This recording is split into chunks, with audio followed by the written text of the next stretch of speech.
Saksikanlah lakon pewayangan. Perjalanan Ksatria Bima mencari air Tirta Pawitrasari.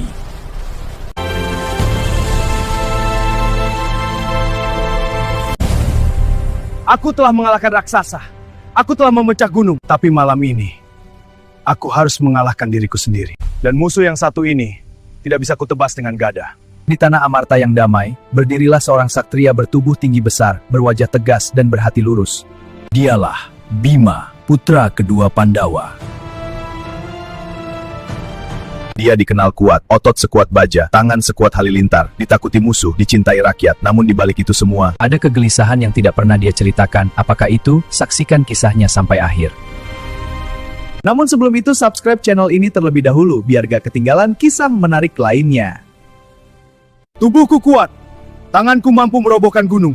Tapi mengapa jiwaku terasa rapuh? Apakah aku hanya ksatria perang? Ataukah ada makna lain yang belum kutemukan? Resi Durna, dia guruku. Aku harus menemuinya.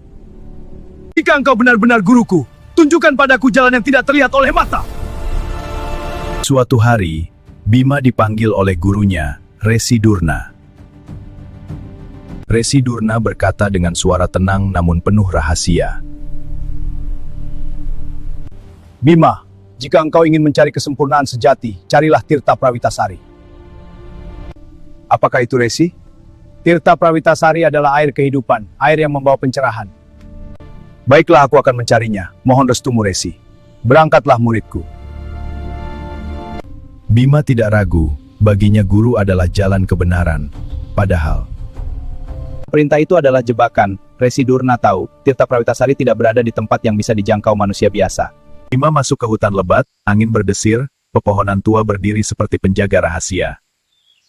Bima bertemu raksasa, bertemu ular besar, bertemu makhluk-makhluk halus penjaga alam. Semua dilawannya, namun setiap Bima menang, hatinya tetap kosong. Siapa kau orang asing? Beraninya masuk ke hutan larangan? Akulah Bima, putra kedua Pandawa. Apa yang kau cari di sini? Aku mencari Tirta Prawitasari. Yang kau cari tidak ada di sini. Kau hanya mencari kematian. Aku akan tetap mencarinya.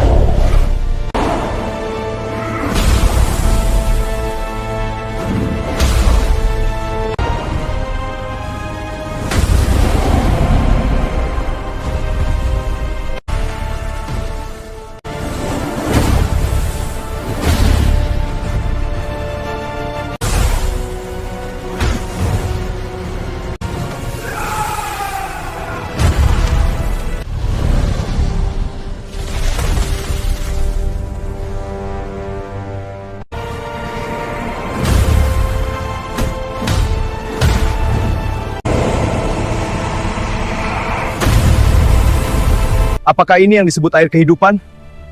Tidak, hatiku masih terasa kosong. Makin jauh Bima berjalan, semakin dia sadar bahwa kekuatan fisik tidak membawanya mendekat pada tujuan. Petunjuk terakhir membawanya ke tepi lautan luas, samudra bergemuruh, ombak menghantam karang, seperti suara dunia yang tak pernah diam. Tanpa ragu, Bima masuk ke lautan, air setinggi dada, lalu seleher, lalu menelan tubuhnya sepenuhnya dia tenggelam. Akan tetapi dia tidaklah mati. Di kedalaman samudra, Bima melihat cahaya kecil, semakin dia mendekat, semakin jelas sosok itu. Tubuhnya kecil, wajahnya bersinar, dan anehnya wajahnya mirip dirinya sendiri. Siapakah engkau, dewa, roh, ataukah kau hanya ilusi? Aku adalah dirimu yang sejati. Mana mungkin, engkau kecil sedangkan aku besar. Yang besar belum tentu hakikat dan yang kecil belum tentu lemah. Masuklah ke dalam tubuhku. Bagaimana mungkin? Dapatkah kau menampung tubuhku? Coba saja. Baiklah. Tempat apakah ini? Sungguh menakjubkan. Saat Bima masuk ke dalam tubuh Dewa Ruci, dia tidak menemukan kegelapan. Dia menemukan cahaya, melihat bintang-bintang berputar, melihat semesta tanpa ujung.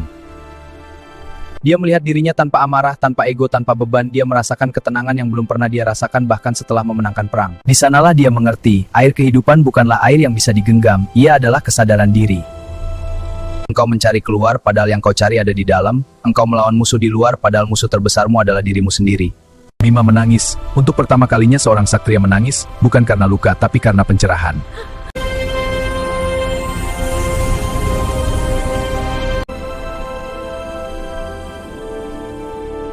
Ketika Bima keluar dari tubuh Dewa Ruci, laut menjadi tenang. Guru, apakah perjalanan ini telah usai? Aku telah melihat samudra tanpa tepi. Aku telah melihat diriku sendiri. Namun mengapa hatiku terasa begitu hening, seolah aku kehilangan sesuatu? Engkau tidak kehilangan apapun, Bima. Justru hari ini engkau berhenti kehilangan dirimu sendiri. Jika engkau adalah aku dan aku adalah engkau, mengapa kita harus berpisah? Karena aku bukan untuk kau miliki. Aku bukan untuk kau ikuti. Aku ada agar kau mengenali dirimu, dan kini engkau telah mengenalnya. Setelah ini apa yang harus aku lakukan? Kembalilah ke dunia, bertarunglah jika harus. Namun ingat, Apakah itu? jangan lagi kau bertarung karena amarah.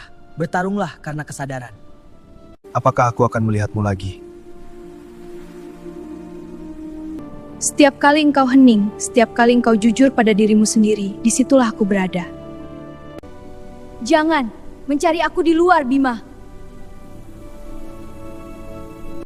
Aku tinggal di dalam dirimu. Bima tidak membawa kendi berisi air, tidak membawa pusaka baru, namun wajahnya berubah. Sekarang lebih hening, lebih bijak dan lebih sadar serta dia memahami bahwa kekuatan tanpa kesadaran adalah kesombongan, ilmu tanpa kerendahan hati adalah kehancuran. Perjalanan terbesar manusia adalah perjalanan pulang ke dalam dirinya sendiri. Bima kembali ke Amarta, saudaranya melihat perubahan itu, namun kini dia tidak mudah marah. Dia tidak mudah terpancing emosi, karena dia telah menemukan Tirta Prawitasari di dalam dirinya sendiri. Kisah Bima dengan Dewa Ruci bukan sekedar dongeng, mereka adalah simbol perjalanan manusia.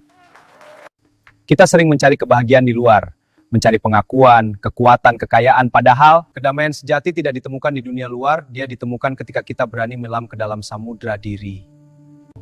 Dan di sanalah kita akan menemukan Dewa Ruci pada diri kita sendiri. Saya sebagai penyusun cerita ini mohon dibukakan pintu maaf yang sedalam-dalamnya. Apabila pada cerita ini ada ketidaksesuaian dengan versi aslinya, yang benar datang dari Dia Sang Hyang Tunggal, dan yang salah dari diri saya pribadi karena keterbatasan ilmu. Kula nyuwun pamit, mugi tansah pinaringan wilujeng lan pangayomanipun Gusti.